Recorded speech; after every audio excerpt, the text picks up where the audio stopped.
இப்ப எனக்கு என்னுடைய குலதெய்வம் தெரியும். நான் வேற ஒரு நாட்ல இருக்கிறேன். துபாய்ல இருக்கிறேன்னு வச்சுக்கோங்களேன். என்ன மாதிரியான வழிபாடுகள் செஞ்சு என்னுடைய தெய்வத்த நான் மகிழ்ச்சி பண்ணலாம் சார்? ம். நீங்க என்ன பண்ணணும் அப்படின்னா, இப்ப எனக்கு வந்து 2 வருஷத்துக்கு ஒரு முறை தான் லீவ் கிடைக்குது. எனக்கு வெளிநாட்டுல இருக்கேன். 2 வருஷத்துக்கு ஒரு தடவ தான் போய் நான் என் குலதெய்வத்த பார்க்கறேன். அந்த 2 வருஷம் கழிச்சு பார்த்தாலும் பரவால்ல.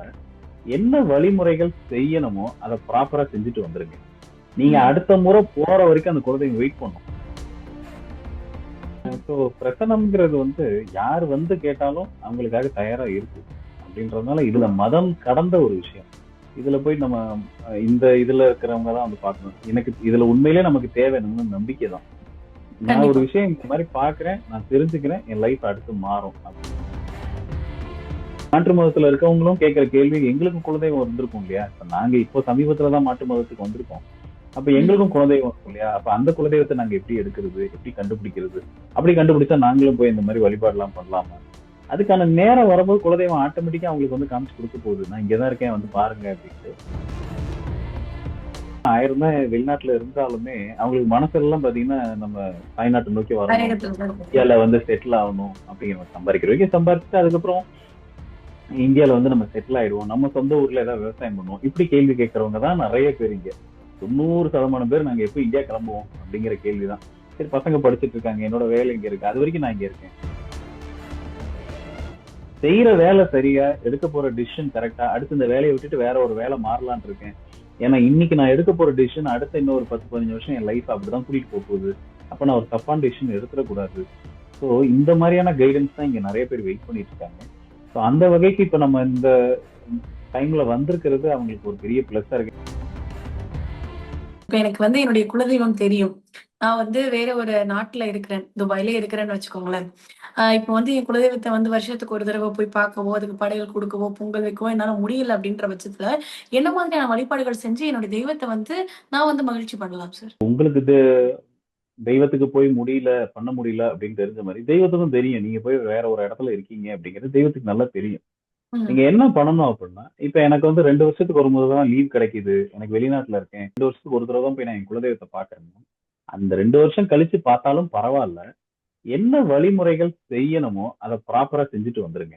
நீங்க ம். அடுத்த முறை போற வரைக்கும் அந்த குலதெய்வம் வெயிட் பண்ணும். கவலையப்பட வேண்டாம். அந்த வாய்ப்பு இருக்கிறவங்க வருஷத்துக்கு ஒரு தடவ போயிடுறது நல்லது. ஆனா இப்ப நான் இங்க வந்ததுக்கு அப்புறம் எல்லாரும் கேட்கிற கேள்விக்கு நான் குடுக்குற அட்வைஸ் என்னன்னா, முடிஞ்ச வரைக்கும் வருஷத்துக்கு ஒரு தடவ போயிடுங்க. உங்க செலவுகள் எல்லாம் பார்க்காதீங்க. ஏன்னா, உங்கள தெய்வம் நல்லா வச்சு பார்க்கணுங்கிறக்காக இங்க அனுப்பி விட்டுருக்கு. நீங்க அந்த விஷயத்துல செலவு பார்க்காம, தாராளமா நீங்க வந்து ஒரு வருஷத்துக்கு ஒரு முறை ஒரு 10 நாள், இல்ல 20 நாள். இன்னைக்கு வந்து நெறைய கம்யூனிகேஷன் ஃபெசிலிட்டீஸ் வளர்ந்தாச்சு. ஒரு ஃப்ளைட் புடிச்சுட்டு போயிட்டு வரதாகட்டும், அந்த செலவுகள்லாம் உங்களுக்கு அந்த சூழ்நிலை கிடைச்சிருச்சா, போயிட்டு வந்துருங்க. மேக்ஸிமம் முயற்சி பண்ணுங்க. முயற்சிகள் பண்ணியும் பண்ண முடியல அப்படின்னா, எப்போ முடியுதோ அப்ப போங்க. ஆனா, நீங்க சரிவர கும்பிட்டுட்டு வரும்போது, நெக்ஸ்ட் டைம் நீங்க வர வரைக்கும் அந்த தெய்வம் உங்கள காத்துக்கிட்டே இருக்கும். நீங்க எத்தன ம். வருஷம் கழிச்சு போனாலும் அந்த தெய்வம் உங்களுக்காக வெயிட் பண்ணும். ஸோ வாய்ப்பு இருக்கிறவங்க வருஷத்துக்கு ஒரு முறை போயிடுறது நல்லது. சரி, இன்னொரு விஷயம் நம்மளுடைய கமெண்ட் செக்ஷன்ல நான் ஒரு விஷயத்த படிச்சேன் சார். பிரசன்னத்து மூலமா எல்லா விஷயத்தையும் தெரிஞ்சுக்கலாம். நெக்ஸ்ட் நம்ம லைஃப்ல என்ன பண்ணலாம் அப்படின்றத கூட தெரிஞ்சுக்கலாம் அப்படின்ற மாதிரி சார் சொல்றாங்க.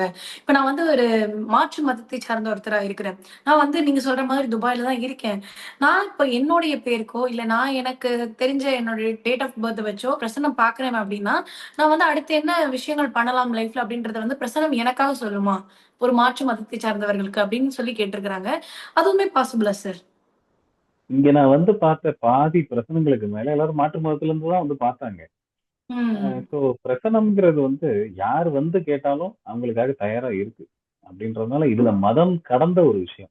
இதுல போய் நம்ம இந்த இதுல இருக்கிறவங்க தான் வந்து பார்க்கணும். எனக்கு இதுல உண்மையிலேயே நமக்கு தேவை என்னன்னா நம்பிக்கை தான்.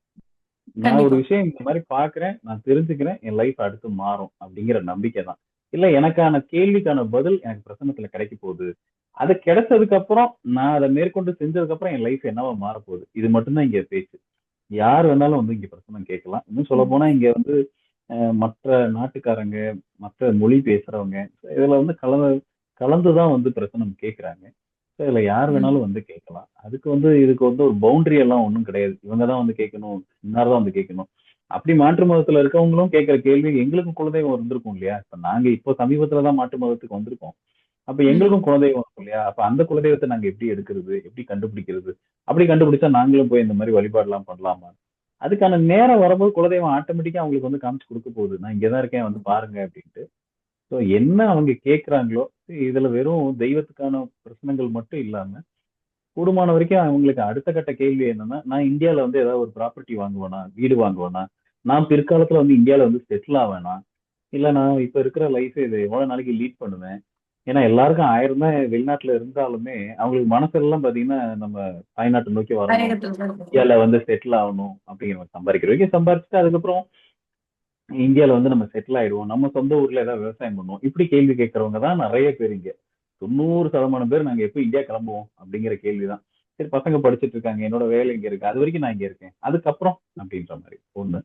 அதே போல அதிகமான இன்னும் அதிகபட்ச கேள்வி என்ன அப்படின்னா, நான் செஞ்சுட்டு இருக்க வேலை சரியா, இல்ல வேலை நான் மாறணுமா, எனக்கு நிறைய ஆஃபர்ஸ் வருது, இப்ப இந்த வேலை எடுக்கிறது சரியா தப்பா, நான் எடுக்க போற டிசிஷன் சரியா தப்பா. ஸோ இதுக்கு பிரச்சனை பார்க்க வரவங்க. ஸோ வெறும் தெய்வம் மட்டும் இல்லாம அவங்க லைஃப்பை நகர்த்திக்கிறதுக்கு பசங்க இந்த மாதிரி படிக்கிறாங்க, இவங்க இதை படிக்கலாமா, என்ன பண்ணலாம். ஏன்னா இங்க என்ன பெரிய ஒரு இதுன்னா, இப்ப நம்ம ஊர்ல வந்து அஹ், நமக்கு இந்த மாதிரி ஒரு கேள்வி கேட்டா பதில் சொல்றதுக்கு யாரோ ஒருத்தர் அந்த இடத்துல இருக்காங்க. இங்க அதுக்கான வாய்ப்பே இல்லை சொந்தக்காரங்களோ, அப்படின்ற. ஃப்ரெண்ட்ஸோ. அதெல்லாம் தாண்டி அங்கங்க வந்து இப்போ ஜோசியருங்க நிறைய பேர், ஜோதிடர்கள் நிறைய பேர் இருக்காங்க. நம்ம வந்து அங்க இருக்கிற வாய்ப்புகள் வேற. நம்ம நாடே வந்து ஒரு ஸ்பிரிச்சுவல் பூமி, அங்க இருக்கிற வாய்ப்புகள் வேற. எதுவுமே இல்லைனாலும் புலம்புறதுக்கு கோயில்னு ஒண்ணு இருக்கு நம்ம ஆளுங்களுக்கு, போய் அங்க போய் புலம்பிட்டு வந்துட்டு அந்த நம்பிக்கையெல்லாம் இருக்கு இல்லையா. இங்க வந்து அதுக்கான எந்த வாய்ப்புகளுமே இல்ல. ஸோ எதை பண்ணாலும் இவங்களுக்குள்ளேயே, இவங்க மைண்டுக்குள்ளேயே போட்டு இவங்க சிந்தசைஸ் பண்ணி இது சரியா தப்பா, நம்ம பண்றதெல்லாம் சரியா அப்படிங்கிற மாதிரி இவங்களுக்குள்ளேயே தான் அந்த டிசிஷன். அப்போ இவங்களுக்கு இங்க நான் பாக்குறது என்ன அப்படின்னா, இப்ப நீங்க இந்த மாதிரி வந்திருக்கீங்கன்னா நான் உங்ககிட்ட இந்த மாதிரி கேட்டுப்பேன், இந்த மாதிரி பிரச்சனத்துல நாங்க கேட்டு தெரிஞ்சுப்போம். செய்யற வேலை சரியா, எடுக்க போற டிசிஷன் கரெக்டா, அடுத்து இந்த வேலையை விட்டுட்டு வேற ஒரு வேலை மாறலாம்னு இருக்கேன். ஏன்னா இன்னைக்கு நான் எடுக்க போற டிசிஷன் அடுத்த இன்னொரு 10 15 வருஷம் என் லைஃப் அப்படிதான் கூட்டிட்டு போக போகுது. அப்ப நான் ஒரு தப்பான டிசிஷன் எடுத்துடக்கூடாது. ஸோ இந்த மாதிரியான கைடன்ஸ் தான் இங்க நிறைய பேர் வெயிட் பண்ணிட்டு இருக்காங்க. ஸோ அந்த வகைக்கு இப்ப நம்ம இந்த டைம்ல வந்திருக்கிறது அவங்களுக்கு ஒரு பெரிய பிளஸ்ஸா இருக்கு. ஏன்னா அடுத்து நியூ இயர் வரப்போகுது. ஜனவரி மாசம் அவங்க நிறைய டெசிஷன்ஸ் செய்ய வேண்டியது இருக்கு லைஃப்ல.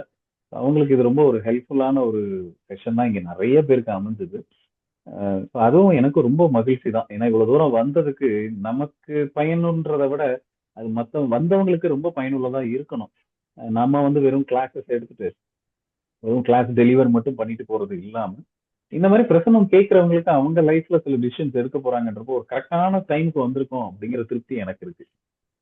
கண்டிப்பா சார். ஏன்னா வந்து நெறைய பேருக்கு வந்து வாழ்க்கையில அதுவும் வந்து தூரமா நம்ம நாட்ட விட்டு தூரமா இருக்கோம்.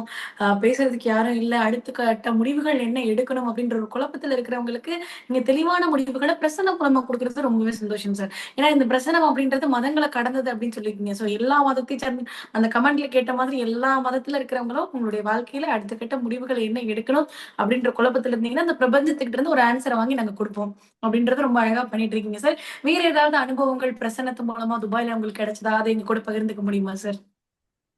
சரி, ஒவ்வொரு நாளும் அனுபவம் தான். இருக்கிற எல்லா நாளுமே அந்த அனுபவம் தான். இதுல என்னன்னா, இன்னும் ஒரு மறக்க முடியாத ஒரு அனுபவம் என்ன சொல்லலாம் அப்படின்னா, அதுல ஒரு அன்பருக்கு வந்து என்ன நடக்குது அப்படின்னா, ரொம்ப நாளா அவருக்கு வந்து ஒரு வேலை வந்து போயிடுச்சு. கிட்டத்தட்ட அவரு சொல்ற விஷயத்த பார்த்தா கொரோனா முடிஞ்சதுக்கு அப்புறம் ஒரு 1 2 வருஷத்துக்கு பிறகு அவருக்கு வந்து ஒரு நல்ல ஒரு பொசிஷன்ல, ஒரு டாப் கம்பெனில ஒரு நல்ல ஒரு பொசிஷன்ல இருக்காரு. திடீர்னு ஒரு நாள் வந்து அவரோட வேலை வந்து ஏதோ ஒரு காரணமா வேலையில இருந்து வெளியில வந்துடுறாரு. வந்ததுக்கு அப்புறம் என்ன நடக்குது அப்படின்னா, அஹ் ரொம்ப நாளா திருப்பி ட்ரை பண்றாரு அந்த வேலைக்கு திருப்பி போகணும், இல்ல வேற ஏதாவது ஒரு கம்பெனில போய் சேரணும்னு ரொம்ப நாளா ட்ரை பண்றாரு. கிட்டத்தட்ட ஒரு 2 வருஷமா அதுக்காக போராட்டம் பண்ணிட்டு இருக்காரு. அந்த சான்ஸ், ஒரு தடவை வெளியில வந்த அந்த சான்ஸ் இன்னொரு முறை கிடைக்கல. ஸோ ம். அவருக்கு வந்து என்னன்னா, சுத்தமா வெக்ஸ் ஆயிட்டாரு. என்னடா இது இப்படியே போயிட்டு இருக்கு, இது இப்படியே போயிட்டு இருந்தா லைஃப் என்ன ஆகும்? கண்டிப்பா அவங்களோட ஒய்ஃப் வந்து ஒர்க் பண்றாங்க, ஒரு சப்போர்ட் இருக்கு. இருந்தாலுமே எப்பயுமே வெளிநாடுக்குன்னு நம்ம வந்துட்டோம்னா, இது இந்த இப்படியான ஒரு சுச்சுவேஷன் இந்தியாக்கே வந்துருச்சு. 2 பேர் சம்பாரிச்சாதான் நம்ம வந்து ஃபேமிலியை ரன் பண்ண முடியும் அப்படிங்கிற ஒரு சூழ்நிலை வந்தாச்சு. அதுவும் வெளிநாடு மாதிரி இந்த மாதிரி நம்ம இந்தியா விட்டு வெளியில வரும்போது நிச்சயமா 2 பேரோட கான்ட்ரிபியூஷன் அந்த ஃபேமிலிக்கு வேணும். அப்பதான் ஃபேமிலி அடுத்த கட்டத்துக்கு நகரும். ஸோ ஒருத்தரோட வருமானம் கட் ஆஃப் ஆயிடுச்சு அப்படின்னாலே அங்க கொஞ்சம் சிரமம் தான் அடுத்த கட்டத்துக்கு நகர்றதுக்கு. இவர் என்னென்னமோ பண்ணி பாக்குறாரு. அவருக்கு என்ன ஒரு கட்டத்துல வந்து ஒரு தீர்மானத்துக்கு வந்துட்டாருன்னா, யாரோ ஏதோ பண்ணிட்டாங்கப்பா, நம்மள செயல்பட விடாம போட்டு மொத்தத்துக்கு போட்டு லாக் பண்ணிட்டாங்க. இந்த காந்தாரா படத்துல வர மாதிரி போட்டு நம்மள லாக் பண்ணிட்டாங்க அப்படிங்கிற மாதிரி சிந்தனைக்கெல்லாம் போயிட்டாரு. அவர் வந்து அப்பாயின்மெண்ட் வாங்கிட்டு என்னை பாக்குறதுக்காக வர்றாரு. இந்த மாதிரி 2 வருஷமா நான் வேலை தேடிட்டு இருக்கேன், இல்ல நான் செஞ்ச வேலையே திருப்பி நான் பண்ணணும்னு நினைக்கிறேன், எனக்கு அது சரியான ஒரு அப்ரோச் கிடைக்கல, எனக்கு இது வரைக்கும் வேலை கிடைக்கல, 2 வருஷமா நானும் போராடிட்டு இருக்கேன் அப்படின்னாரு. அவர் வந்த அன்னைக்கே என்னை பார்க்க வந்துட்டாரு. நான் துபாயில இருக்கும்போது வந்த அன்னைக்கே என்னை பார்க்க வந்துட்டாரு. நான் அவருக்கு பிரசன்னம் பார்த்து என்ன பண்ணணும், ஏது பண்ணணும், ஏன் இப்படி நடக்குது அப்படிங்கிறத நல்லா அனலைஸ் பண்ணி அவருக்கு பிரசனமும் பார்த்து நியூமராலஜிலையும் சில இதெல்லாம் கொடுத்தேன், அவருக்கு சில தீர்வுகள்லாம் கொடுத்தேன். இப்ப கிட்டத்தட்ட நான் இங்க வந்து ஒரு 10 நாள் ஆக போகுது. ஸோ இந்த 10 நாள் இடைவெளியில அவருக்கு சில இன்டர்வியூ சில இதெல்லாம் கால்ஸ் வந்து அதுல ஒரு 1, 2 ஆஃபர் இப்ப கைக்கு வந்துருச்சு. இப்ப எதை சூஸ் பண்ணலாம்னு கேட்டுட்டு இருக்காரு. இது எடுக்கலாமா, அது எடுக்கலாமா அப்படின்னு கேட்டுட்டு இருக்காரு. கிட்டத்தட்ட 2 இயர்ஸா போராடிட்டு இருந்தவரு. அவருக்கு என்னன்னா இப்ப ஒரு 2, 3 சாய்ஸ் இப்ப அவர் டேபிள்ல ஒரு 2, 3 சாய்ஸ் வந்துருச்சு. இப்ப வந்து அவருக்கு என்னன்னா இப்ப போன் அடிச்சு கேட்டாரு. இந்த மாதிரி இருக்கியா, இப்ப நான் பார்த்துட்டு வந்ததுக்கு அப்புறம் இந்த 10 டேஸ்க்குள்ளே இவ்வளவு கொஞ்சம் மாற்றம் நடந்திருக்கு. இப்போ எனக்கு வந்து ஆஃபர்ஸ் வருது. இப்ப நான் என்ன பண்ணட்டும்? இதை எடுக்கலாமா? இந்த கம்பெனி இதை எடுக்கலாமா? அப்படின்னு கேட்டுட்டு இருக்காரு. இது உண்மையிலே நம்ம அவ்வளவு தூரம் கடல் கடந்து நம்மளும் சிரமப்பட்டு தான் வரோம். ஒரு இடத்துக்கு வந்து உட்கார்ந்து நம்ம இருக்கிற இடத்த விட்டுட்டு நம்ம வந்து கொடுக்கறத இங்க உண்மையிலே ஒருத்தரோட லைஃபை இந்த லெவலுக்கு நம்மளால வந்து டச் பண்ண முடியும். இல்ல அதுல ஒரு சின்ன மாற்றத்தை குடுக்குற ஒரு சின்ன அட்வைஸோ, குடுக்குற ஒரு சின்ன கன்சல்டிங்கோ ஒருத்தரோட லைஃபை இந்த லெவலுக்கு அதை மாத்தோம்னா, அவருக்கு என்னன்னா, எனக்கு எந்த வேலை கிடைச்சாலும் பரவாயில்லைங்கிறாரு இப்போ. நான் இருந்த பொசிஷன்லாம் விட்டுருவோம். இப்ப ஏதோ ஒரு வேலை. ஆனா இப்ப நான் என்ன சொன்னேன், நீங்க எதிர்பார்த்த வேலையே கிடைக்கும். ஓரளவுக்கு நீங்க ஏற்கனவே எடுத்துட்டு இருந்த சம்பளத்துக்கு நியரிங்கா நீங்க எடுக்கலாம். கிட்டத்தட்ட இப்ப வர்ற இன்டர்வியூஸ் எல்லாம் அதை நோக்கி தான் வருது.